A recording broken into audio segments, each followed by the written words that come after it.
नमस्कार दोस्तों, स्वागत है आप सभी का हमारे चैनल केवल एकेडमी पर। देखिए, हमारा ये घटना चक्र पूर्वालोकन 2021 का डिस्कशन चल रहा था, जहाँ पर अभी हमारी बात हो रही थी प्राचीन भारत की। तो आप सभी को पता है कि इस बुक में चैप्टर वाइज सभी प्रश्नों को सभी चैप्टर्स को जो है या सभी टॉपिक्स को चैप्टर वाइज प्रश्नोत्तर के माध्यम से कवर करवाया गया है, और हम भी सीधा सीधा प्रश्नोत्तर के माध्यम से सारी चीज़ों को कवर कर रहे हैं। फिलहाल आज का जो हमारा चैप्टर है वह है मौर्य साम्राज्य। कल आपका लेक्चर इस वजह से नहीं मिल पाया था क्योंकि घर में थोड़ा बहुत पेंटिंग का काम लगा था, इस वजह से टाइम नहीं मिल पाया लेक्चर को बनाने का। तो फिलहाल सभी सारी चीज़ें कंप्लीट हैं और कल से आपके लेक्चर जो है वह धीरे धीरे कंटिन्यू कर दिए जाएंगे, सारे के सारे। ठीक है, ध्यान रखिएगा। चलिए फिलहाल बात करते हैं हम लोग मौर्य साम्राज्य के बारे में। और आप भी देखिए, प्रयास करिए कि अंत तक रहते हुए सभी प्रश्नों को आप सॉल्व करिए या सभी प्रश्नों को आप देखिए कम से कम। ठीक है, नहीं आ रहा है एक बार देखिए, दो बार देखिए, चीज़ें याद हो जाएंगी। ठीक, चलिए बात करते हैं क्वेश्चन नंबर 1 की। और थोड़ा आप लोग लाइक करते चलिएगा, चैनल थोड़ा क्या लाइक तो करेंगे तो पूरा ही हो जाएगा। ठीक है, तो लाइक करते चलिएगा, सब्सक्राइब करते चलिएगा और साथ ही साथ अन्य मित्रों के साथ शेयर करना मत भूलिएगा। बात करते हैं हम लोग पहले प्रश्न की, जहां पूछा जा रहा है कि प्रथम भारतीय साम्राज्य स्थापित किया गया था ए कनिष्क द्वारा, बी हर्ष द्वारा, सी चंद्रगुप्त मौर्य के द्वारा या फिर डी समुद्रगुप्त द्वारा। चलिए, इसका जो सही आंसर है वह है ऑप्शन नंबर सी। ठीक है, सब चंद्रगुप्त मौर्य के द्वारा जो है प्रथम भारतीय साम्राज्य की स्थापना की गई थी। चंद्रगुप्त मौर्य का जो साम्राज्य था ना, वह ब्रिटिश भारत के साम्राज्य से भी बहुत बड़ा था। इसके साम्राज्य का विस्तार जो है वह पश्चिम में हिंदूकुश पर्वत से लेकर के पूरब में बंगाल की खाड़ी तक, ठीक है, बंगाल की खाड़ी तक था। तो उत्तर में इसके यानी कि चंद्रगुप्त मौर्य के साम्राज्य का विस्तार हिमालय पर्वत की श्रृंखलाओं से लेकर के दक्षिण में मैसूर तक था। ठीक है, उत्तर दक्षिण हो गया यह, और पूरब पश्चिम हो गया ये। ठीक है, पश्चिम में हिंदुकुश पर्वत कहाँ पर है? ईरान की सीमा के पास स्थित है। ठीक है, तो पश्चिम में हिंदुकुश पर्वत से लेकर के पूरब में बंगाल की खाड़ी तक चंद्रगुप्त मौर्य के साम्राज्य का विस्तार था। तो वहीं उत्तर में हिमालय की श्रृंखलाओं से लेकर के दक्षिण के मैसूर तक चंद्रगुप्त मौर्य के साम्राज्य का विस्तार था। ठीक है, चलिए बात करते हैं नेक्स्ट प्रश्न के बारे में, जहाँ पूछा जा रहा है कि भारत में पहले साम्राज्य की स्थापना किस शासक के द्वारा की गई थी? ए चंद्रगुप्त मौर्य, बी अशोक, सी कनिष्क, डी चंद्रगुप्त द्वितीय विक्रमादित्य या ई उपयुक्त में से कोई नहीं या उपयुक्त में से एक से अधिक। तो जाहिर सी बात है, ज़्यादा सोचना समझना नहीं है, अभी अभी हमने ऊपर इस प्रश्न को देखा है। नेक्स्ट बात करते हैं अगले प्रश्न के बारे में, जहाँ पूछा जा रहा है कि निम्नलिखित में से कौन सा सबसे पुराना राजवंश है? ए गुप्त, बी मौर्य, सी वर्धन या फिर डी कुषाण। चलिए देखिए, प्राचीनता के आधार पर दिए हुए विकल्पों में से सबसे जो पुराना राजवंश है वह है मौर्य। ठीक है, इसके बाद कौन सा वंश आया था? इसके बाद कुषाण आया था, फिर गुप्त और फिर जो है वर्धन। इनको अभी हम आगे देखेंगे। ठीक है, गुप्त वंश का समय काल क्या था? तो 321 से लेकर के 184 ईसा पूर्व तक। ठीक है, इसके बारे में अभी पिछले चैप्टर में हमने देखा था, जब हम देख रहे थे 6ठी शताब्दी ईसा पूर्व के राजनीतिक दशा और दिशा के बारे में। ठीक है, तो वहीं पर हमने मौर्य साम्राज्य के शासनकाल के बारे में और इसके पहले के मगध साम्राज्य के शासनकालों के बारे में या राजवंशों के बारे में चर्चा की हुई है। फिलहाल बात करते हैं हम लोग अगले प्रश्न के बारे में, जहाँ पूछा जा रहा है कि जिस ग्रंथ में चंद्रगुप्त मौर्य का विशिष्ट रूप से वर्णन हुआ है वह है ए भास, बी शूद्रक, सी विशाखदत्त या फिर डी अश्वघोष। देखिए, नहीं आ रहा है प्रश्न, कोई दिक्कत नहीं, लगातार चलिए, दूसरी बार फिर लेक्चर देखिए, चीज़ें याद हो जाएंगी। ठीक है, फिलहाल इस प्रश्न का जो सही आंसर है वह है option number C. Chandragupta Maurya पर विशिष्ट रूप से वर्णन किया गया है विशाखदत्त कृत मुद्रा राक्षस में। किसमें? यहाँ पर लिखा हुआ है विशाखदत्त कृत मुद्रा राक्षस में चंद्रगुप्त मौर्य के बारे में हमको विस्तृत सूचना देखने को मिलती है। ठीक है, देखिए, विशाखदत्त ने अपनी मुद्रा राक्षस में चंद्रगुप्त मौर्य को जो है नंदराज का पुत्र बताया है, और साथ ही साथ इसको यानी चंद्रगुप्त मौर्य को वृषल और कुलहीन भी कहा है। ठीक है, वृषल और कुलहीन भी कहा गया है मुद्रा राक्षस में चंद्रगुप्त मौर्य को। और किसने लिखा है मुद्रा राक्षस? तो यह लिखा है विशाखदत्त ने। बात करते हैं नेक्स्ट प्रश्न के बारे में, जहां पूछा जा रहा है कि यूनानी लेखक जस्टिन द्वारा किसे सैंड्रोकोट्स कहा गया था? अग्रमीज किसको कहा गया था बताइए? तो अग्रगमीज यह कहा गया था धनानंद को। ठीक है, यूनानी लेखकों ने अग्रगामी के रूप में धनानंद का वर्णन किया है। ठीक, पिछले लेक्चर में बात हुई है हमारी। तो फिलहाल यहाँ का जो ऑप्शन है वह है ए चंद्रगुप्त मौर्य, बी चंद्रगुप्त द्वितीय चंद्रगुप्त प्रथम, सी चंद्रगुप्त द्वितीय या फिर डी समुद्रगुप्त। चलिए, इसका जो सही आंसर है वह है ऑप्शन नंबर ए। ठीक है, यूनानी लेखक जस्टिन द्वारा जो है चंद्रगुप्त मौर्य का वर्णन सेंड्रोकोट्स के रूप में किया गया है। ठीक है, देखिए विलियम जोन्स ऐसे पहले विद्वान थे जिन्होंने यह बताया कि जो जस्टिन जिस सेंड्रोकोट्स की बात कर रहा है वह कोई और नहीं बल्कि मौर्य शासक चंद्रगुप्त मौर्य है। किसने बताया था? सबसे पहले विलियम जोन्स ने। ठीक है, देखिए एरियन और प्लूटार्क ने चंद्रगुप्त मौर्य को एंड्रोकोट्स के रूप में वर्णित किया, जबकि जस्टिन ने क्या कहते हैं चंद्रगुप्त मौर्य का वर्णन सेंड्रोकोट्स के रूप में किया। ठीक है, जस्टिन सेंड्रोकोट्स के रूप में चंद्रगुप्त मौर्य का वर्णन करते हुए बताता है कि चंद्रगुप्त मौर्य और सिकंदर महान की एक दूसरे से मुलाकात या भेंट भी हुई थी। ठीक है, तो किसने बताया था सेंड्रोकोट्स और सिकंदर महान की भेंट के बारे में? यह बताया था जस्टिन ने। देखिए नाम बदलने से आप लोग परेशान ना होइए। जैसे कि वर्तमान में आप देखते होंगे चीन की राजनीति कैसे चलती। चीन अपने अगल बगल क्षेत्रों का पहले नाम जो है वह अपने हिसाब से रखता है, उसके बाद जो है धीरे धीरे उन क्षेत्रों पर अधिकार भी अपने हिसाब से जमाना शुरू करता है। इसी प्रकार से जो यूनानी साहित्यकार थे उन्होंने भी जो है धीरे धीरे नहीं अधिकार कर पा रहे हैं तो जगहों का नाम ही बदल दे रहे हैं, वहाँ के व्यक्तियों का नाम बदल दे रहे हैं और उसके हिसाब से चीज़ों को अपने अनुसार या अपने यहाँ के लोगों के अनुसार उन चीज़ों को ढालते या उनके अनुरूप बनाने का इनके द्वारा प्रयास किया जाता है। ठीक है, नाम बदलने का यही एकमात्र उद्देश्य था इनका। फिलहाल बात करते हैं हम लोग अगले प्रश्न के बारे में, जहाँ पूछा जा रहा है कि सेंड्रोकोट्स से चंद्रगुप्त मौर्य की पहचान किसने की? तो जाहिर सी बात है ऑप्शन नंबर ए ने की, यानी कि विलियम जोन्स ने। बात करते हैं अगले प्रश्न की, जहां पूछा जा रहा है कि निम्न में से किसने सेंड्रोकोट्स यानी कि चंद्रगुप्त मौर्य और सिकंदर महान की भेंट का उल्लेख किया? तो डायरेक्ट आंसर पे चलते हैं। इसका जो सही आंसर है वह है बी, यानी कि जस्टिन।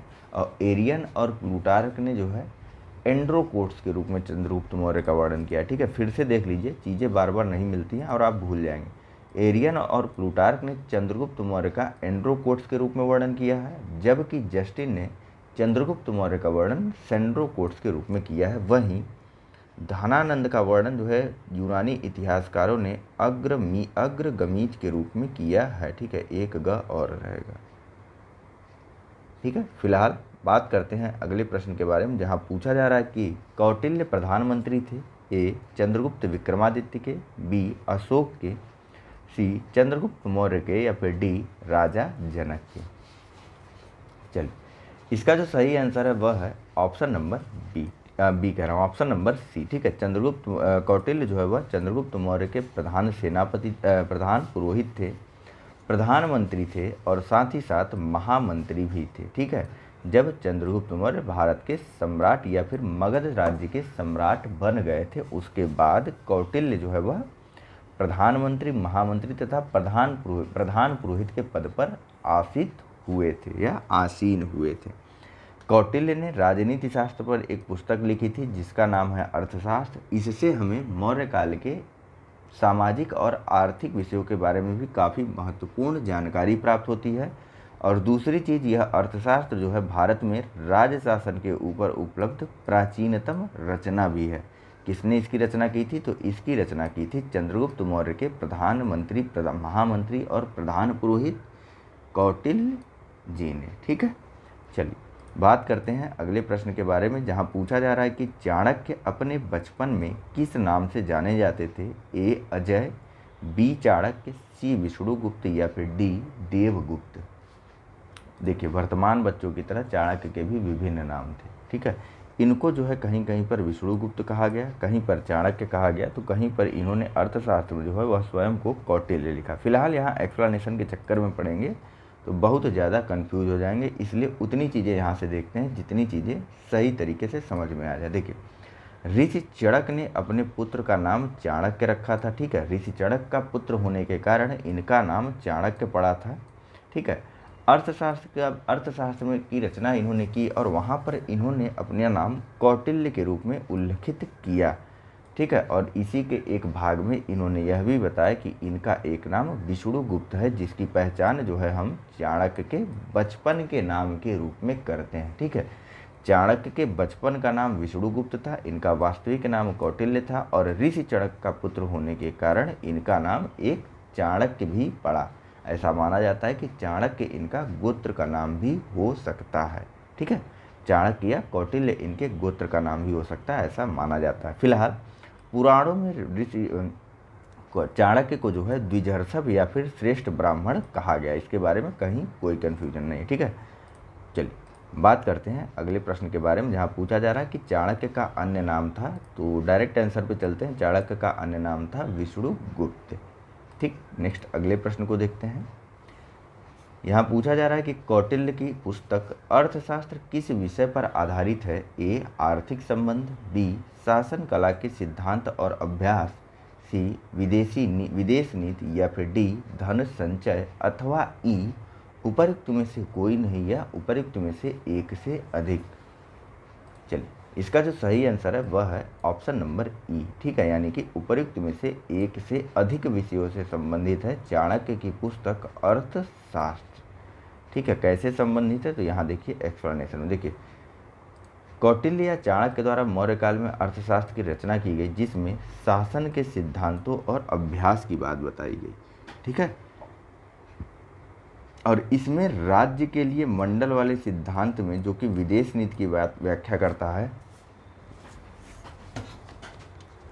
उसमें मित्र के बारे में भी बात कही गई या फिर मित्र देशों के बारे में भी बात की गई है। फिलहाल देखिए, यहाँ कहा जा रहा है कि राज्य के लिए मंडल सिद्धांत है, तो विदेश नीति की भी व्याख्या जो है वह अर्थशास्त्र में की गई है। इसके अलावा यहाँ पर सप्तांग सिद्धांत की बात की गई, महत्वपूर्ण है, ध्यान रखिएगा, कभी कभी इनका क्रम भी पूछ लिया जाता है। ठीक है, तो अर्थशास्त्र में राजा के लिए या किसी राज्य के लिए सप्तांग या 7 अंग बताए गए हैं। वे 7 अंग कौन कौन से हैं? तो राजा, अमात्य, जनपद, दुर्ग, कोष, दंड एवं मित्र, जिसमें 7वां अंग है राज्य का मित्र। ठीक है, और राज्य का प्रथम अंग है राजा, दूसरा अंग है अमात्य या जो उसका प्रधानमंत्री होता है, तीसरा अंग है जनपद, चौथा अंग है दुर्ग, पांचवां कोष और छठवां अंग है दंड और सबसे अंतिम और 7वां अंग है सप्तांग सिद्धांत का राज्य के मित्र। ठीक है, चलिए बात करते हैं हम लोग अगले प्रश्न के बारे में। देखिए, यह आपको बताएगा कि अर्थकाल में मौर्य शासन के तत्कालीन प्रशासन, कृषि, शिल्प एवं व्यापार व्यवस्था के बारे में भी विस्तार पूर्वक चर्चा की गई है। फिलहाल नेक्स्ट प्रश्न के बारे में बात करते हैं, जहाँ पूछा जा रहा है कि कौटिल्य का अर्थशास्त्र है एक ए चंद्रगुप्त मौर्य के संबंध में नाटक, बी आत्मकथा, सी चंद्रगुप्त मौर्य का इतिहास, सी शासन के सिद्धांतों की पुस्तक। चलिए, इसका जो सही आंसर है वह है ऑप्शन नंबर डी, शासन के सिद्धांतों की पुस्तक है कौटिल्य द्वारा रचित, बताइए, अर्थशास्त्र। नेक्स्ट, निम्नलिखित में से राज्य के सप्तांग सिद्धांत के अनुसार राज्य का 7वां अंग कौन सा है? ए जनपद, बी दुर्ग, सी मित्र या फिर डी कोष।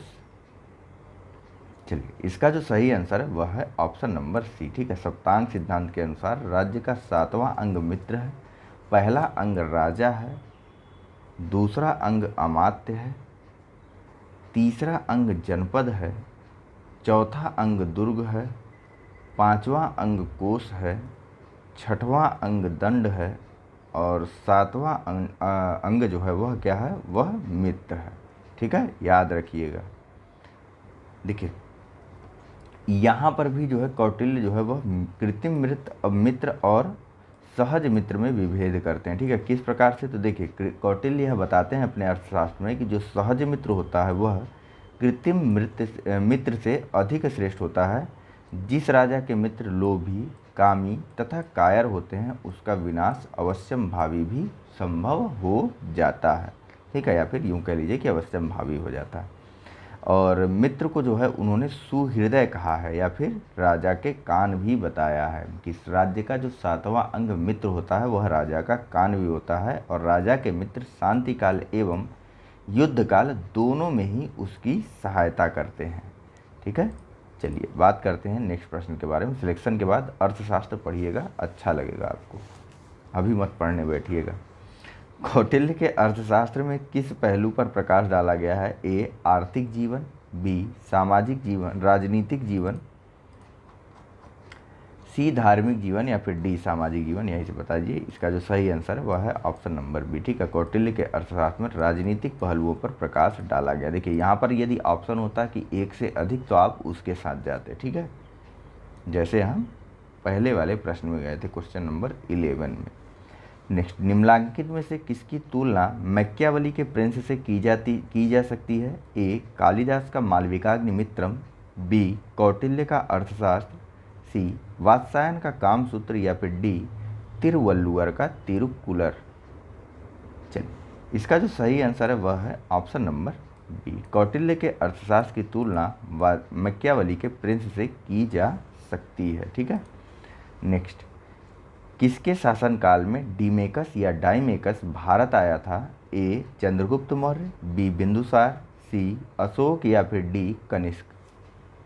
चलिए, इसका जो सही आंसर है वह है ऑप्शन नंबर बी। ठीक है, सीरिया के राजा एंटियोकस का राजदूत डीमेकस या डायनेमिकस जो है वह बिंदुसार की राज्यसभा में आया था, और यह बिंदुसार की राज्यसभा में मेगास्थनीज की स्थान पर आया था। ठीक है, नेक्स्ट, पाटलिपुत्र में स्थित चंद्रगुप्त का महल मुख्यतः बना था? ए ईंटों का, बी पत्थर का, सी लकड़ी का, या फिर डी मिट्टी का।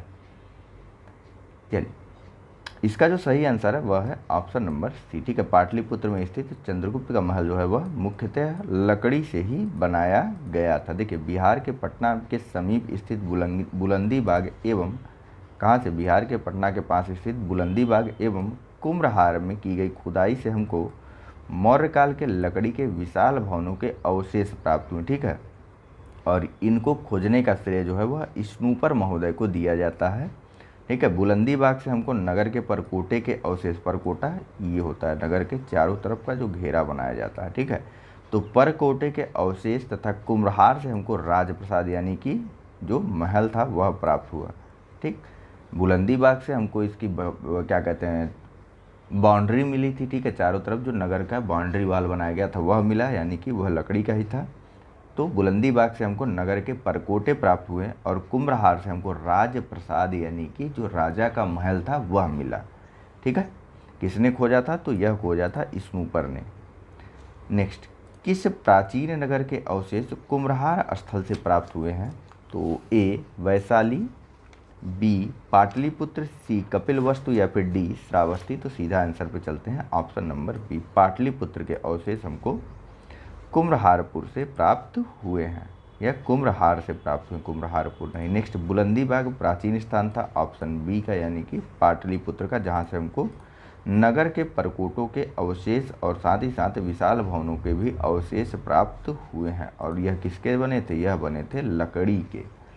नेक्स्ट, निम्नलिखित में से किसने इसकी खोज की थी? तो स्नूपर ने की थी। नेक्स्ट, निम्नलिखित में से किस मौर्य राजा ने दक्कन की विजय प्राप्त की थी? ए अशोक, बी चंद्रगुप्त, सी बिंदुसार, या फिर डी कुणाल।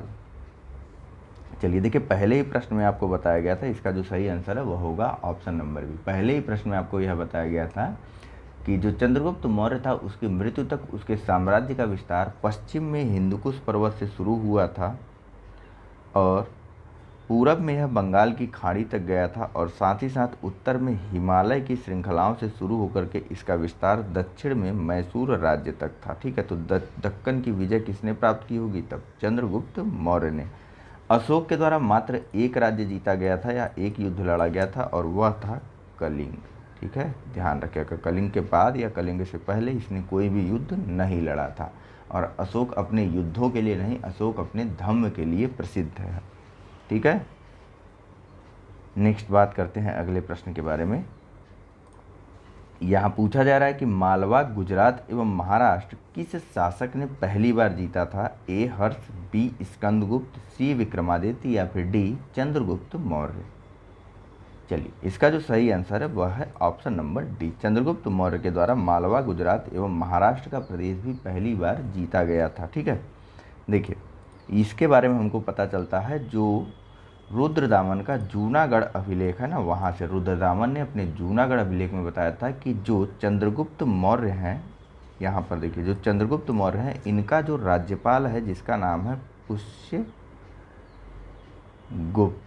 ठीक है, चंद्रगुप्त मौर्य का राज्यपाल जो है वह पुष्यगुप्त है, और उसने जो है वह गुजरात के सौराष्ट्र क्षेत्र या फिर सौराष्ट्र क्षेत्र ही जानिए, जो कि वर्तमान में गुजरात के है, तो यहाँ पर सिंचाई के लिए बांधों का निर्माण करवाया था। तो पुष्यगुप्त शुंग कहाँ का किसका राज्यपाल था? यह था मौर्य शासक चंद्रगुप्त मौर्य का। ठीक है, फिलहाल यहाँ पर इस प्रश्न पर के व्याख्या पर फोकस करते हैं। देखिए, राजनीतिक तौर पर लगभग समस्त भारत का एकीकरण चंद्रगुप्त मौर्य के नेतृत्व में संभव हुआ था, और प्रारंभिक विजयों के फलस्वरूप चंद्रगुप्त मौर्य के साम्राज्य का विस्तार जो है ब्यास नदी से लेकर के सिंधु के प्रदेश तक हो गया था। प्रारंभिक विजय की बात हो रही। ठीक है, रुद्रदामन के अभिलेखों से हमको पता चलता है कि पश्चिमी भारत पर भी इसका अधिकार था। ठीक है, सौराष्ट्र के साथ साथ अवंती पर भी चंद्रगुप्त मौर्य का अधिकार था, और इसकी मृत्यु के समय इसका विस्तार जो है पश्चिम में हिंदुकुश से लेकर के पूरब में बंगाल की खाड़ी तक तथा उत्तर में हिमालय से लेकर के दक्षिण में मैसूर तक था। फिलहाल नेक्स्ट प्रश्न देखते हैं, जहां पूछा जा रहा है कि अभिलेख जिससे यह प्रमाणित होता है कि चंद्रगुप्त का प्रभाव पश्चिम भारत पर था। ए कलिंग शिलालेख, बी अशोक का गिरनार शिलालेख, सी रुद्रदामन का जूनागढ़ शिलालेख, या डी अशोक का सोपारा शिलालेख। चलिए, फिलहाल इसका जो सही आंसर है वह है ऑप्शन नंबर सी, रुद्रदामन के जूनागढ़ अभिलेख से हमको पता चलता है कि चंद्रगुप्त मौर्य का प्रशासन जो है या चंद्रगुप्त मौर्य का साम्राज्य जो है वह सौराष्ट्र क्षेत्र पर भी या गुजरात क्षेत्र पर भी था, या यूँ कहें कि पश्चिमी भारत पर भी था। देखिए, 150 ईस्वी के रुद्रदामन के जूनागढ़ अभिलेख से शिलालेख में आनर्त और सौराष्ट्र प्रदेश में चंद्रगुप्त मौर्य के प्रांतीय राज्यपाल पुष्यगुप्त द्वारा सिंचाई के बांधों के निर्माण का उल्लेख मिलता है, और इससे यह सिद्ध होता है कि पश्चिमी भारत का यह भाग भी मौर्य साम्राज्य में शामिल था। फिलहाल बात करते हैं अगले प्रश्न की, जहां पूछा जा रहा है कि गुजरात चंद्रगुप्त मौर्य के साम्राज्य में सम्मिलित था, यह प्रमाणित होता है। ए ग्रीक विवरणों से, बी रुद्रदामन के जूनागढ़ शिलालेख से, सी जैन परंपरा से, या डी अशोक के स्तंभ लेख द्वितीय से। फिलहाल इसका जो सही आंसर है वह है ऑप्शन नंबर बी, रुद्रदामन के जूनागढ़ शिलालेख से। नेक्स्ट, सेलूकस, जिनको अलेक्जेंडर द्वारा सिंध एवं अफगानिस्तान का प्रशासक नियुक्त किया गया था, को किस भारतीय राजा ने हराया था? ए समुद्रगुप्त, बी अशोक, सी बिंदुसार, या फिर डी चंद्रगुप्त। देखिए, इसका जो सही आंसर है वह है ऑप्शन नंबर डी। आपको बताया गया था कि सिकंदर जो है वह जब लौट रहा था तो लौटते लौटते जो है उसने पूर्वी साम्राज्य में कुछ नए राज्यों की स्थापना की थी, जैसे निकैया हो गया, बाउकेफला हो गया और एक सिकंदरिया। इन 3 जगहों की स्थापना की थी। साथ ही साथ उसने अपने विजित प्रदेशों के लिए एक प्रशासक भी नियुक्त किया था, और लगभग 305 ईसा पूर्व के आसपास जो है वह सेलूकस के जो सिकंदर के पूर्वी साम्राज्य थे उनका जो प्रशासक बना वह बना सेलूकस। ठीक है, और वह बना 305 ईस्वी से पहले भी बना होगा। फिलहाल 305 ईस्वी के आसपास सेलूकस जो है वहाँ के साम्राज्य का प्रशासक था, सिकंदर के पूर्वी साम्राज्य का। ठीक है, जिसमें सिंध एवं अफगानिस्तान के क्षेत्र शामिल थे, और इन पर चंद्रगुप्त मौर्य के द्वारा जो है हमला किया गया और इन क्षेत्रों को जीत लिया गया। ठीक है सर, हमला किसने किया था? हमला सेलूकस की आक्रमणकारी सेना थी। ठीक है, तो सेलूकस ने जो है हमला किया था, जिसे चंद्रगुप्त मौर्य के द्वारा जीत लिया या हरा दिया गया था। ठीक है, मौर्य वंश के संस्थापक चंद्रगुप्त मौर्य ने सिकंदर के साम्राज्य के पूर्वी भाग यानी कि सिंध एवं अफगानिस्तान के प्रशासक सेलूकस की आक्रमणकारी सेना को 305 ईसा पूर्व में परास्त किया था। नेक्स्ट, चंद्रगुप्त मौर्य ने सेलूकस को किस वर्ष पराजित किया था? तो डायरेक्ट आंसर 305 ईसा पूर्व में। दिए गए मानचित्र संबंधित हैं: ए कनिष्क से उसकी मृत्यु के समय, बी समुद्रगुप्त से उसके दक्षिण भारत अभियान के उपरांत, सी अशोक से उसके शासनकाल के अंतिम समय, या फिर डी हर्ष के राज्यारोहण के अवसर पर थानेश्वर के साम्राज्य से। चलिए, फिलहाल इस प्रश्न का जो सही आंसर है वह है ऑप्शन नंबर सी। ठीक है, अशोक से उसके शासनकाल के अंतिम समय पर यह साम्राज्य जो है वह या यह मैप जो है वह संबंधित है, जिसमें हिंदुकुश से लेकर के दक्षिण भारत तक का कुछ क्षेत्र आते हैं। ठीक है, आइए हम नीचे देखते हैं, आपको समझ में आ जाएगा। वास्तव में अशोक ने उसी चीज़ को संभाल के रखा जो उसे चंद्रगुप्त मौर्य के द्वारा प्राप्त हुआ था। ठीक है, और इसने मात्र एक विजय की थी और वह थी कलिंग की। ठीक है, देखिए अशोक के साम्राज्य में असम और सुदूर दक्षिण के कुछ राज्यों को छोड़ करके, वे कुछ राज्य कौन कौन से थे बताइए? चोल, पांड, सतीयपुत्र, केरलपुत्र और ताम्रपंडी यानी कि श्रीलंका को छोड़ करके सर्वत्र भारत में अशोक का ही राज्य था। फिलहाल अभी आएगा, यहाँ देखिए है भी, तो वहाँ जब पहुँचेंगे तब वहाँ पर बात करेंगे। नेक्स्ट, किसने सहिष्णुता, अब उधर ही मत देखने लगी है, यहाँ देखिए, किसने सहिष्णुता, उदारता और करुणा के त्रिविध आयाम पर राजधर्म की स्थापना की? ए अशोक, बी अकबर, सी रणजीत सिंह या डी शिवाजी? चलिए इसका जो सही आंसर है वह है ऑप्शन नंबर ए, अशोक के द्वारा जो है सहिष्णुता, उदारता और करुणा के त्रिविध आयाम या 3 आयामों पर राजधर्म की स्थापना की गई थी। देखिए अशोक ने अपनी प्रजा के विशाल समूह को ध्यान में रखकर ही एक व्यवहारिक धम्म का प्रतिपादन किया, जिसका पालन आसानी से सब कर सकें। अशोक का धम्म सदाचार का धर्म था, ये एक ऐसे नैतिक नियम थे। ठीक है, अशोक का धर्म जो था वह नैतिक नियमों पर आधारित था। ठीक है, कोई नया धर्म नहीं था, जिनका संप्रदाय विशेष से कोई संबंध नहीं था, और ये धर्म जो है वह मानव के कल्याण के लिए घोषित किए गए थे, जिसमें सहिष्णुता, उदारता और करुणा के 3 आयाम शामिल थे। नेक्स्ट, निम्न में से कौन सा क्षेत्र अशोक के साम्राज्य में सम्मिलित नहीं था? ए अफगानिस्तान, बी बिहार, सी श्रीलंका या फिर डी कलिंग? चलिए इसका जो सही आंसर है वह है ऑप्शन नंबर सी, श्रीलंका या ताम्रपर्णी जो है यह अशोक के साम्राज्य में सम्मिलित नहीं था। इसके अलावा देखिए अशोक के दूसरे शिलालेख से हमको इस बारे में पता चलता है कि जो अशोक के पड़ोसी राज्य थे वे कौन कौन से थे। ठीक है, इन सभी राज्यों का उल्लेख अशोक के दूसरे शिलालेख में पड़ोसी राज्यों के रूप में किया गया है। कौन कौन से राज्यों का उल्लेख? चोल, पांड, सतीयपुत्र, केरलपुत्र और ताम्रपर्णी या श्रीलंका। ठीक है, इनको जो है अशोक के द्वितीय शिलालेख में प्रत्यंत या सीमावर्ती राज्य कहा गया है। नेक्स्ट बात करते हैं अगले प्रश्न की, जहां पूछा जा रहा है कि अशोक के निम्नलिखित अभिलेखों में से किसमें दक्षिण भारतीय राज्यों का उल्लेख हुआ है? ए तृतीय मुख्य शिलालेख, बी द्वितीय मुख्य शिलालेख, सी नवा शिलालेख या फिर डी प्रथम स्तंभ अभिलेख? चलिए इसका जो सही आंसर है अभी हमने देखा कि दूसरे शिलालेख में अशोक ने दक्षिण भारतीय राज्यों किसका चोल, पांड, सतीपुत्र, केरलपुत्र आदि का उल्लेख किया है, और साथ ही साथ एक विदेशी राज्य श्रीलंका यानी कि ताम्रपर्णी का भी उल्लेख इसके द्वारा अशोक के द्वारा किया गया है। नेक्स्ट बात करते हैं अगले प्रश्न की। यह जो अशोक के अभिलेखों का विभाजन है ना, यह भी आगे प्रश्न में आएगा, वहाँ पर देखेंगे। ठीक है, भारत का अभी जान लीजिए भाई, आप लोग को लग रहा होगा कि सब चीज़ आगे आगे बताएंगे। देखिए अशोक के शिलालेखों को 3 भागों में विभाजित किया गया। अशोक के अभिलेखों को पहला शिलालेख, दूसरा स्तंभ लेख और तीसरा है गुहा लेख। ठीक है, बस इतना ही बताया गया, इसको जान के क्या करते आप। नेक्स्ट, भारत का प्रथम अस्पताल एवं औषधि बाग का निर्माण करवाया था? ए अशोक ने, बी चंद्रगुप्त मौर्य ने, सी भगवान महावीर ने या फिर डी धनवंतरी ने?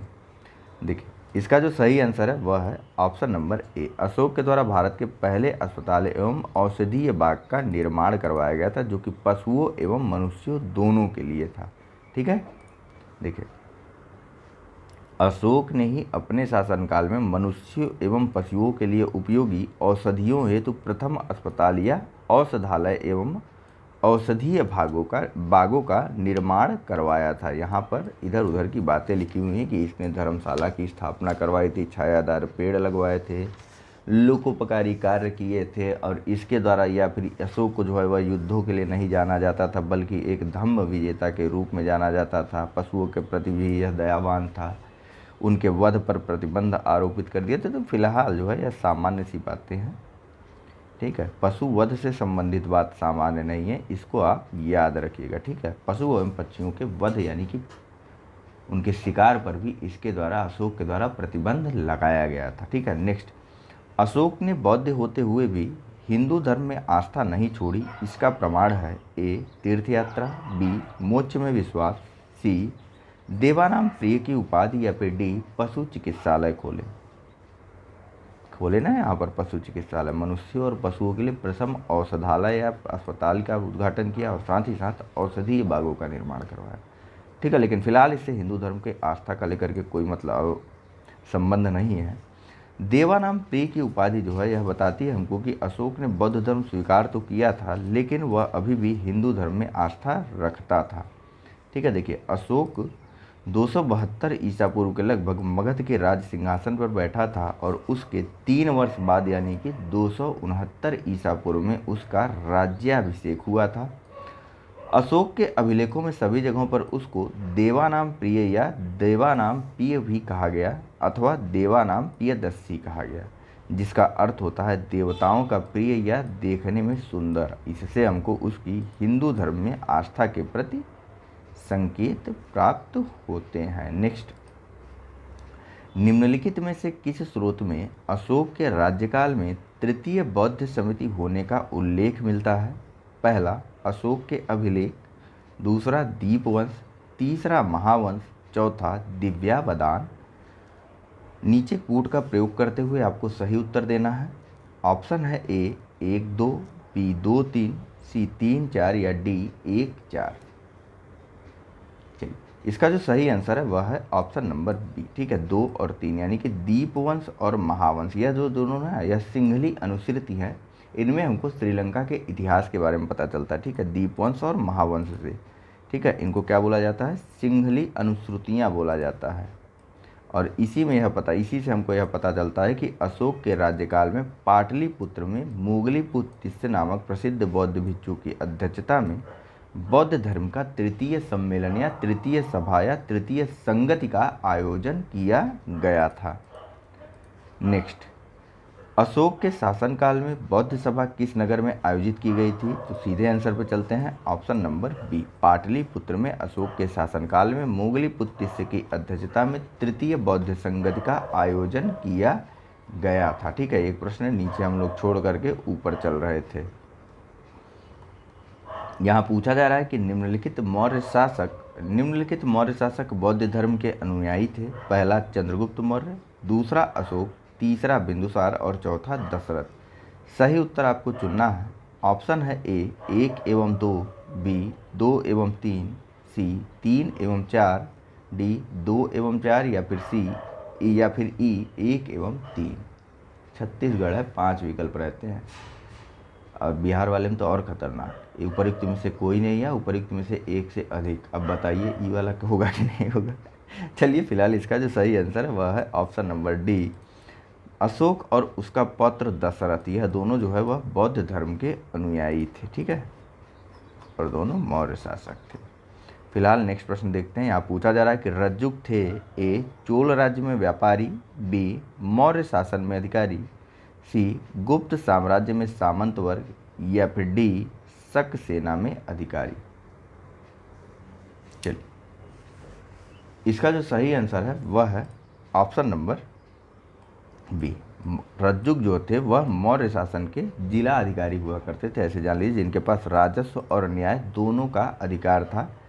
और इनके बारे में एक क्या बात कर रहे थे हम लोग? हाँ, रज्जुक देखिए यह जिला अधिकारी की तरह होते थे। वर्तमान जो जिला अधिकारी हैं उनके जैसे अधिकारी होते थे, लेकिन इनके पास राजस्व और न्याय दोनों के ही अधिकार होते थे। रज्जुकों के बारे में अशोक अपने चौथे स्तंभ लेख में बात करता है और जिसमें वह कहता है कि जिस प्रकार से माता पिता योग्य धात्री के हाथों में बच्चों को सौंपकर आश्वस्त हो जाते हैं, उसी प्रकार मैंने ग्रामीण जनता के सुख के लिए रज्जुकों की नियुक्ति की है। ठीक है, अशोक के चौथे स्तंभ में रज्जुकों के बारे में बात की गई है इस प्रकार की। ठीक है, और एक अन्य, चलिए आगे आएगा, यहाँ पर आ जाएगा अगला प्रश्न ही है। ठीक है, नेक्स्ट, सार्थवाह किसे कहते थे? ए दलालों को, बी व्यापारियों के काफिले को, सी महाजनों को या फिर डी तीर्थ यात्रियों को। चलिए, इसका जो सही आंसर है वह है ऑप्शन बी, व्यापारियों के काफिले को मौर्य काल में सार्थवाह कहा जाता था और इसका उल्लेख जो है वह कौटिल्यकृत अर्थशास्त्र में भी किया गया है। ठीक है, व्यापारियों के काफिले या कारवां को सार्थवाह कहा जाता था मौर्य काल में। ठीक है, नेक्स्ट यहाँ पूछा जा रहा है कि निम्नलिखित में से कौन सा अधिकारी मौर्य प्रशासन का भाग नहीं था? ए अग्रहारी, बी युक्त, सी प्रादेशिक या फिर डी रज्जुक या राजुक। चलिए, इसका जो सही आंसर है वह है ऑप्शन नंबर ए। ठीक है, अग्रहारी का आपको आगे देखने को मिलेगा, गुप्त काल में मेरे ख्याल से अग्रहारी का आएगा। फिलहाल जो मौर्य काल के जो 3 अधिकारी थे वे थे युक्त, प्रादेशिक और राजुक। इनके बारे में जानकारी हमको ध्यान से सुनते चलिएगा। ठीक है, इनके बारे में जानकारी हमको अशोक के तीसरे शिलालेख में देखने को मिलती है। ठीक है, देखिए अशोक के तीसरे शिलालेख में 3 पदाधिकारियों के नाम मिलते हैं। ठीक है, किसके किसके? युक्त के, राजुक के और प्रादेशिक के। इसके अलावा अभी हमने देखा ऊपर ठीक इसके एक पहले वाले प्रश्न में जहाँ पर यह बात की गई थी कि रज्जुक थे, उसके बारे में कहाँ बात की गई है अशोक के द्वारा? तो अशोक ने अपने चौथे स्तंभ लेख में यह बात कही है। ठीक है, तो अशोक अपने स्तंभ लेखों में विभिन्न प्रकार के अधिकारियों के बारे में या राज आदेशों के बारे में भी बातें करता रहता था। ठीक, फिलहाल युक्त कौन होता था? तो चौथे और तीसरे स्तंभ लेख में किन किन अधिकारियों के बारे में बात की गई? चौथे में रज्जुक के बारे में और तीसरे में युक्त, राजुक और प्रादेशिक के बारे में। ठीक है, राजुक या रज्जुक। युक्त जो थे वह जिले के अधिकारी होते थे जो राजस्व वसूल करते थे, तत्कालीन एसडीएम, वर्तमान के एसडीएम की तरह मान लीजिए। ठीक है, वहीं राजुक जो होते थे वो उनके पास जो है राजस्व विभाग का कार्य तो वह करते ही करते थे और साथ ही साथ वे न्यायिक अधिकारी भी थे। और प्रादेशिक कौन था? तो प्रादेशिक जो वर्तमान कमिश्नर होता है वह होता था। ठीक है, यह मंडल का प्रधान अधिकारी होता था प्रादेशिक, और वर्तमान के संभागीय आयुक्त की तरह इसका कार्य होता था। प्रादेशिक को जो है न्याय का कार्य भी करना पड़ता था। ठीक है, चलिए बात करते हैं अगले प्रश्न के बारे में, जहां पूछा जा रहा है कि सारनाथ स्तंभ का निर्माण किया था ए हर्षवर्धन ने, बी अशोक ने, सी गौतम बुद्ध ने या फिर डी कनिष्क ने। चलिए, इसका जो सही आंसर है वह है option number B, Kanishka. Ashoka के द्वारा जो है वह सारनाथ स्तंभ लेख का निर्माण किया गया था। ठीक है, देखिए सारनाथ स्तंभ का निर्माण अशोक ने करवाया था और वर्तमान में भारत सरकार अपने प्रतीक चिन्ह के रूप में भी इसका उपयोग करती है। इस सारनाथ स्तंभ के शीर्ष पर सिंह की आकृति बनी हुई है जो शक्ति का प्रतीक है। ठीक है, और यह मौर्य युगीन वास्तुकला के सबसे अच्छे उदाहरण है या उदाहरणों में से एक है। ठीक है, देखिए मौर्य युग के सभी स्तंभ जो है वह चुनार के बलुआ पत्थरों से बनाए गए थे, यह ध्यान रखिएगा। मौर्य युग के जितने भी स्तंभ है वह चुनार के बलुआ पत्थरों से बनाए गए हैं। फिलहाल बात करते हैं अगले प्रश्न की, जहां पूछा जा रहा है कि निम्नलिखित में से किसे सर्वश्रेष्ठ स्तूप मानते हैं? ए अमरावती, बी भरहूत, सी सांची या फिर डी सारनाथ। चलिए, इसका जो सही आंसर है वह है ऑप्शन नंबर सी। ठीक है, सांची के स्तूप को जो है सर्वश्रेष्ठ स्तूप माना जाता है, जिसकी खोज जो है किसने की थी बताइए? सांची के स्तूप की खोज अलेक्जेंडर कनिंघम ने की थी। कहाँ पर है? तो यह मध्य प्रदेश के रायसेन जिले में स्थित है सांची का स्तूप। इसका निर्माण जो है 3री शताब्दी ईसा पूर्व के आसपास अशोक के द्वारा करवाया गया था। ठीक है, सांची मध्य प्रदेश के रायसेन जिले में स्थित है। ठीक, और इसका निर्माण 3री शताब्दी ईसा पूर्व के आसपास अशोक के द्वारा करवाया गया था। ठीक है, जबकि भरहूत का स्तूप सांची के स्तूप की खोज अलेक्जेंडर कनिंघम ने नहीं की थी। ठीक है, नहीं, दोनों ही की खोज है, भरहूत और सांची दोनों ही स्तूपों की खोज जो है वो अलेक्जेंडर। यहाँ देखिए भरहूत का स्तूप मध्य प्रदेश के सतना जिले में स्थित है। यहाँ देखिए सांची तथा भरहूत के स्तूपों की खोज अलेक्जेंडर कनिंघम ने की थी। कभी कभी थोड़ा सा कन्फ्यूजन हो जाती है तो ध्यान रखा करिए। ठीक, देखिए सांची तथा भरहूत के स्तूप की खोज या स्तूपों की खोज अलेक्जेंडर कनिंघम ने की थी। अमरावती का स्तूप आंध्र प्रदेश के गुंटूर जिले में कृष्णा नदी के दाहिने तट पर स्थित है और इसकी खोज जो है कर्नल कॉलिन मैकेंजी के द्वारा की गई थी 1797 में। ठीक है, वहीं सारनाथ का धमेक स्तूप जो है यह कब का है?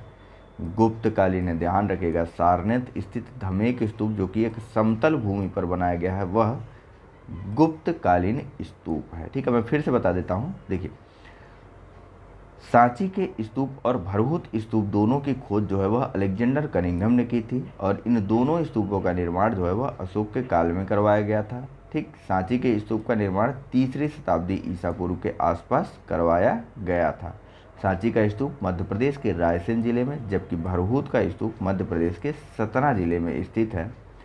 अमरावती का स्तूप आंध्र प्रदेश के गुंटूर जिले में कृष्णा नदी के तट पर स्थित है, जिसकी खोज कर्नल कॉलिन मैकेंजी ने 1797 ईस्वी में पता किया था। ठीक है। और सारनाथ का जो धमेक स्तूप है वह गुप्तकालीन स्तूप है, जो कि एक समतल भूमि पर बनाया गया है। नेक्स्ट, सांची का स्तूप किस शासक ने बनवाया था? ए बिंबसार, बी अशोक, सी हर्षवर्धन या डी पुष्यमित्र। तो सीधा आंसर इसका ऑप्शन बी, सांची का स्तूप जो है अशोक ने बनवाया था। नेक्स्ट, सांची का स्तूप किसने बनवाया था? सांची का स्तूप अशोक ने बनवाया था। नेक्स्ट यहाँ पर एक पूरी की पूरी लिस्ट दी हुई है। एक तरफ स्थान है और दूसरी तरफ जो है स्तूप, स्मारक या फिर उनके भग्नावशेष है। इनको आपको सुमेलित करना है। ए कौशाम्बी धमेक स्तूप, बी कुशीनगर घोषिताराम मठ, सी सारनाथ रानाभर स्तूप या फिर डी श्रावस्ती सहेत महेत। ए 2 1 3 4, बी 4 3 2 1, सी 2 3 1 4 या डी 4 2 1 3। चलिए, इसका जो सही आंसर है वह है ऑप्शन नंबर सी 2 3 4 1। ठीक है, देखिए कौशाम्बी में जो है घुसीताराम मठ है, उसके बाद पेन। कुशीनगर में देखिए आपका रानाभर स्तूप है, उसके बाद पेन। सारनाथ में जो है वह गुप्तकालीन धमेक स्तूप है, उसके बाद फिर से पेन। श्रावस्ती में सहेत महेत स्थित है। सहेत महेत श्रावस्ती में कहाँ? गोंडा जिले में। ठीक है, गोंडा जिले के पास। ठीक है, फिर से मैं सारी चीज़ें बता दे रहा हूँ। देखिए यहाँ पर कौशाम्बी में घोषिताराम मठ स्थित है। कुशीनगर मठ जो है आपका रानाभर स्तूप, कुशीनगर में जो है रानाभर मठ स्तूप स्थित है। सारनाथ में धमेक स्तूप और श्रावस्ती में सहेत महेत स्थित है। बात करते हैं हम लोग अगले प्रश्न के बारे में, जहाँ पूछा जा रहा है कि तीर्थ यात्रा के समय सम्राट अशोक निम्नलिखित स्थानों पर गए, उन्होंने किस मार्ग का अनुगमन किया, यानी कि शुरुआत कहाँ से की और अंत कहाँ पर किया। इस प्रकार यहाँ पर आपको लगाना है इन स्थानों को क्रम से। पहला गया, दूसरा कपिलवस्तु, तीसरा कुशीनगर, चौथा लुम्बिनी, पांचवा सारनाथ और छठवां श्रावस्ती। कूट है ए 1 2 3 4 5 6, बी 1 3 4 2 5 6, सी 4 5 6 3 2 1 या फिर डी 4 2 1 5 3 6। चलिए, इसका जो सही आंसर है ना वह ऑप्शन नंबर डी है। आसान है। लुम्बिनी जहाँ गौतम बुद्ध जी का जन्म हुआ था वहाँ पर अशोक सबसे पहले गया। उसके बाद लुम्बिनी जो कि कपिलवस्तु के निकट था वहाँ पर अशोक गया। फिर अशोक गया कहाँ पर? फिर अशोक गया गया में, जहाँ पर गौतम बुद्ध जी को ज्ञान प्राप्त हुआ। उसके बाद अशोक वहाँ गया जहाँ गौतम बुद्ध जी ज्ञान प्राप्ति के बाद प्रथम उपदेश दिए, यानी कि सारनाथ में। और फिर अशोक वहाँ गया जहाँ पर इनको निर्वाण प्राप्त हुई, यानी कि कुशीनगर। और उसके बाद अशोक वहाँ गया जहाँ पर इन्होंने सर्वाधिक उपदेश दिया था, यानी कि श्रावस्ती। ठीक है, चलिए यहाँ देखिए। बौद्ध धर्म ग्रहण करने के उपरांत अशोक ने आखेट और विहार यात्राओं पर रोक लगा दी थी। उनके स्थान पर अशोक ने धम्म यात्राएं प्रारंभ की। वह महात्मा बुद्ध के चरण चिन्हों से पवित्र हुए स्थानों में अपने राज्याभिषेक के 10 वर्ष बाद गया। ठीक है, 10 वर्ष बाद जो है अशोक अपने 8वें शिलालेख में अपने संबोधि यानी बोध गया। और 20वें वर्ष बाद रुम्मनदेई अभिलेख से हमको पता चलता है कि अशोक गया था। ठीक है, रुम्मनदेई गया था, गया नहीं। 20वें अपने शासनकाल के 20वें वर्ष बाद जो है वह अशोक जो है वह रुम्मनदेई गया। और अपने शासनकाल के 10वें वर्ष बाद जो है वह गया था संबोधि यानी कि बोध गया। इतिहासकार विंसेंट आर्थर स्मिथ ने अपनी पुस्तक इंडियन लीजेंड ऑफ अशोक में साहित्यिक पक्षों के आधार पर उपगुप्त के साथ अशोक की धम्म यात्राओं का क्रम इस प्रकार दिया। किसके साथ गया था अशोक? उपगुप्त के साथ गया था। ठीक है, और इसकी धम्म यात्राओं का क्रम था लुम्बिनी, कपिलवस्तु, बोधगया, सारनाथ, कुशीनगर और श्रावस्ती। बात करते हैं अगले प्रश्न की, जहां पूछा जा रहा है कि अशोक के शिलालेखों में प्रयुक्त भाषा है ए संस्कृत, बी प्राकृत, सी पाली या डी हिंदी। चलिए, इसका जो सही आंसर है वह है ऑप्शन नंबर बी। अशोक ने अपने शिलालेखों में प्राकृत भाषा का प्रयोग किया था। ठीक है, देखिए अशोक के शिलालेखों को हम 3 वर्गों में विभाजित कर सकते हैं। तो कौन कौन से? तो शिलालेख, स्तंभ लेख और गुहा लेख। इसके शिलालेख जो है वह 14 विभिन्न लेखों के एक समूह है और 8 विभिन्न स्थानों से प्राप्त किए गए हैं। ठीक है, उन 8 विभिन्न स्थानों के नाम भी यहाँ पर दिए हैं जिनको आपको याद करना भी है। देखिए अशोक के शिलालेख शहबाजगढ़ी, मानसेहरा, कालसी, गिरनार, धौली, जौगढ़, एर्रागुडी और सुपारा से मिले हैं। और अशोक के जो सभी अभिलेख मिले हैं उनमें से अधिकांशतः प्राकृतिक भाषा और ब्राह्मी लिपि में लिखे गए हैं, जबकि केवल 2 अभिलेख ऐसे हैं। वे 2 अभिलेख कौन कौन से? शहबाजगढ़ी और मानसेहरा के। ठीक है, तो केवल 2 अभिलेख शहबाजगढ़ी एवं मानसेहरा की लिपि जो है वह ब्राह्मी होकर के खरोष्टी है, जबकि तक्षशिला से हमको अशोक का अरमाइक लिपि में लिखा गया एक टूटा फूटा अभिलेख भी मिला है।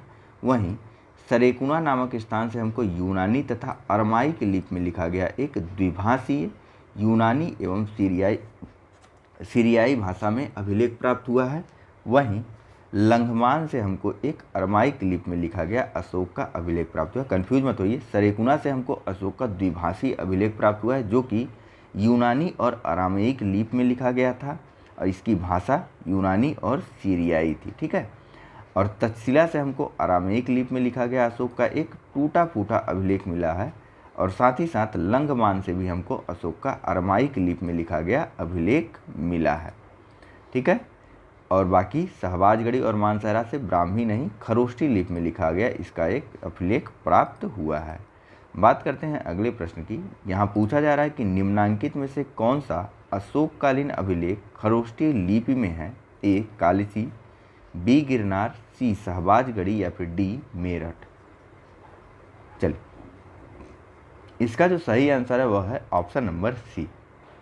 शहबाजगढ़ी और मानसेहरा अभिलेख जो है यह अशोक के ब्राह्मी क्या कहते हैं खरोष्टी लिपि में देखने को हमको मिले हैं। बाकी अभिलेख ब्राह्मी लिपि में, जबकि तक्षशिला से हमको अशोक का एक अरमाइक लिपि में लिखा गया। तक्षशिला और लंघमान से हमको अशोक का एक अरमाइक लिपि में लिखा गया अभिलेख प्राप्त हुआ है। वहीं सरेकुना से हमको अशोक का यूनानी एवं अरमाइक लिपि में लिखा हुआ द्विभाषीय अभिलेख प्राप्त हुआ है। बाकी अन्य अभिलेख इसके कहाँ कहाँ हैं? शहबाजगढ़ी, मानसेहरा, कालसी, गिरनार, धौली और जौगढ़, एर्रागुड़ी और सुपारा। ठीक है, शहबाजगढ़ी और मानसेहरा 2 अलग हैं। अलग किस लिए? क्योंकि वहाँ की जो लिपि है वह कैसी है? ब्राह्मी होकर के खरोष्टी है। नेक्स्ट, पत्थर पर प्राचीनतम शिलालेख किस भाषा में थे? ए पाली, बी संस्कृत, सी प्राकृत या फिर डी ब्राह्मी। चलिए, इसका जो सही आंसर है वह है ऑप्शन नंबर सी। जाहिर सी बात है, बोलचाल की जो भाषा होगी उसी को लिखा जाएगा सर्वप्रथम। ठीक है, नेक्स्ट, ब्राह्मी लिपि का प्रथम उद्वाचन यानी किसने पहली बार इस लिपि को पढ़ा था और किस पर उत्कीर्ण अक्षरों से पढ़ा था? ठीक है, ब्राह्मी लिपि का प्रथम उद्वाचन किस पर उत्कीर्ण अक्षरों से किया गया? ए पत्थर की पट्टियों पर, बी मुहरों पर, सी स्तंभों पर या फिर डी सिक्कों पर।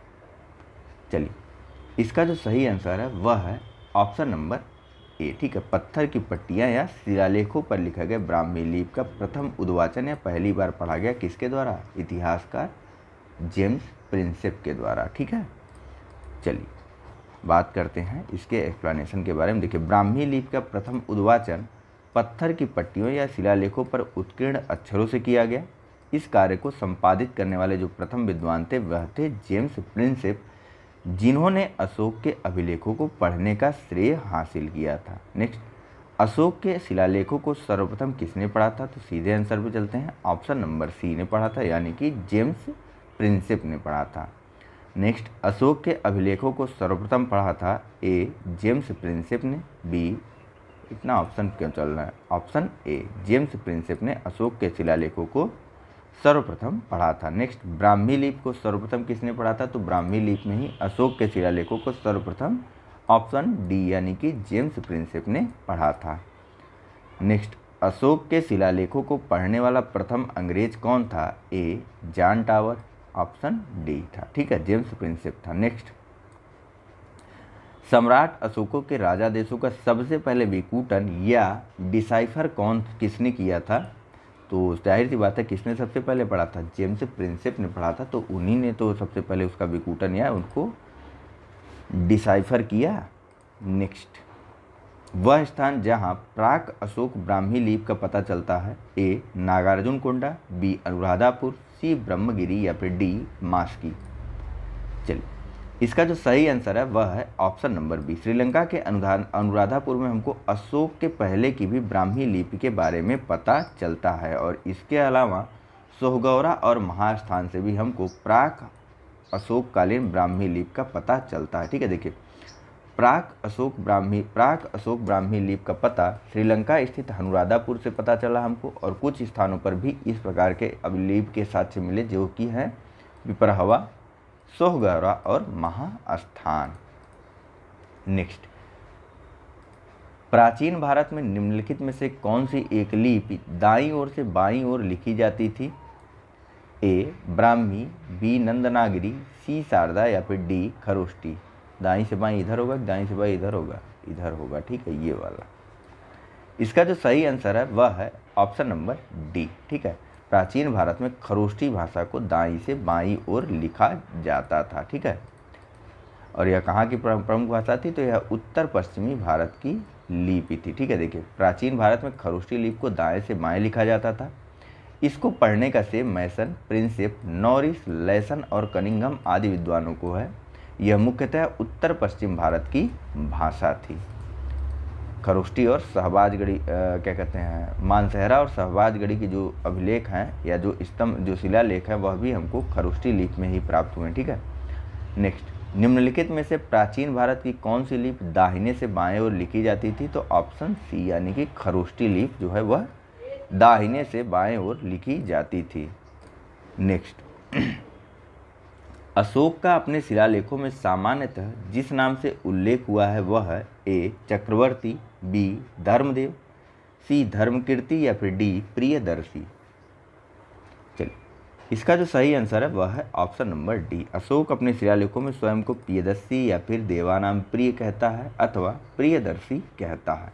ठीक है, देखिए अशोक के अभिलेखों में सभी जगहों पर उसे देवानाम प्रियदर्शी या देवताओं का प्रिय अथवा देखने में सुंदर देवानाम प्रियदर्शी तथा राजा आदि उपाधियों से संबोधित किया गया है। लेकिन ध्यान रखिए, पुराणों में अशोक को अशोक वर्धन कहा गया है। क्या कहा गया है?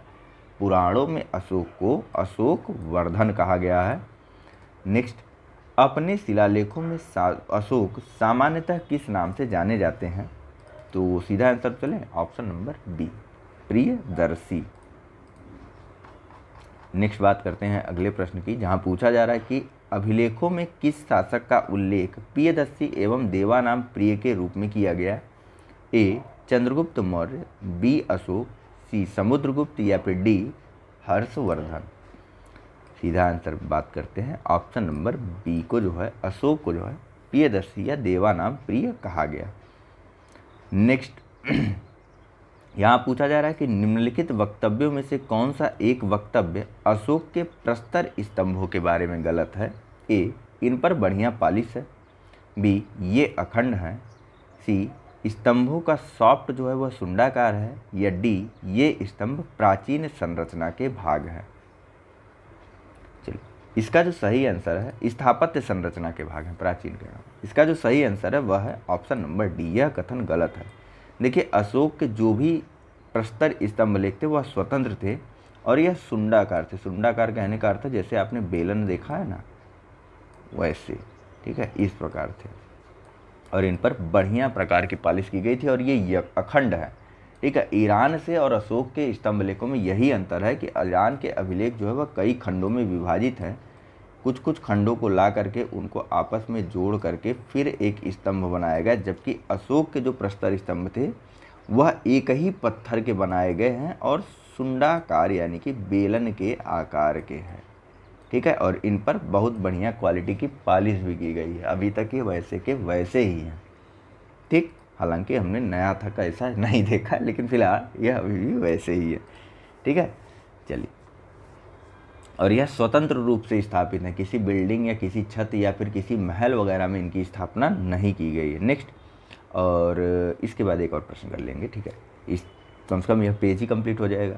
निम्नलिखित में से किस एक अभिलेख में अशोक के व्यक्तिगत नाम का उल्लेख मिलता है? ए कालसी, बी रुमिनदेई, सी विशिष्ट कलिंग राजादेश या फिर डी मास्की।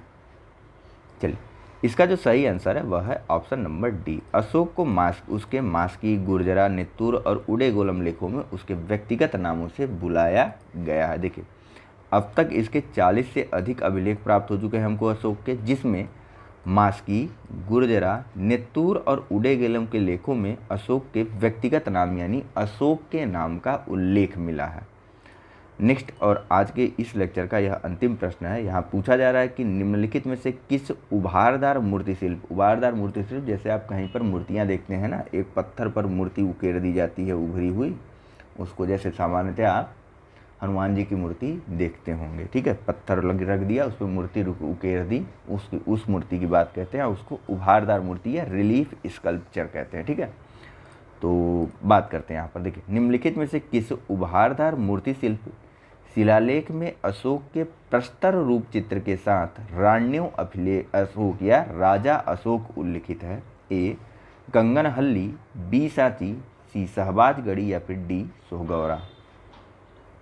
चलिए, इसका जो सही आंसर है वह है ऑप्शन नंबर ए, ठीक है, कर्नाटक में स्थित है कंगनहल्ली, ठीक है। देखिए, कर्नाटक के गुलबर्गा जिले में भीमा नदी के किनारे, इतना मत याद रखिएगा। कर्नाटक के कंगनहल्ली किसमें?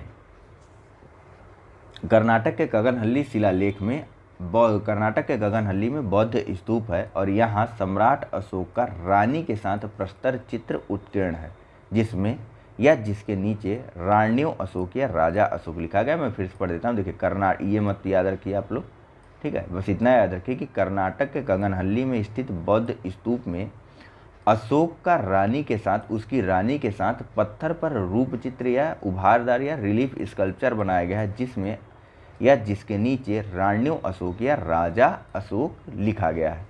तो फिलहाल इस लेक्चर में इतना ही है। Thank you very much for discussion. Channel को लाइक, सब्सक्राइब और अन्य मित्रों के साथ शेयर करना मत भूलिएगा। नेक्स्ट पार्ट में ये वाला चैप्टर कंप्लीट हो जाएगा, ठीक है। चलिए, थैंक यू।